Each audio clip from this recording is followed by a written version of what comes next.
Всем привет, с вами Кактус Медиа и я Розалия. Сегодня мы обсудим с вами одну из самых актуальных проблем на данный момент, и это аномальная жара в Центральной Азии. С каждым годом жара становится все аномальнее, а реки более полноводными. Да, со стороны, возможно, это кажется круто, но это один из самых важнейших показателей проблем.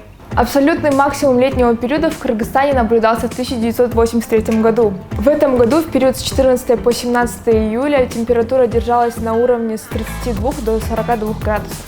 МЧС сообщила, что температура свыше 40 градусов является основанием для введения чрезвычайного положения в Кыргызстане. Но согласно статье 211 Трудового кодекса, работодатель должен обеспечить надлежащее рабочее место для своего работника, но сокращение рабочего дня не предусматривается. Если нет никаких причин выходить на улицу, то лучше оставайтесь дома, пейте больше воды и следите за своим здоровьем. А с вами были мы, Кактус Медиа.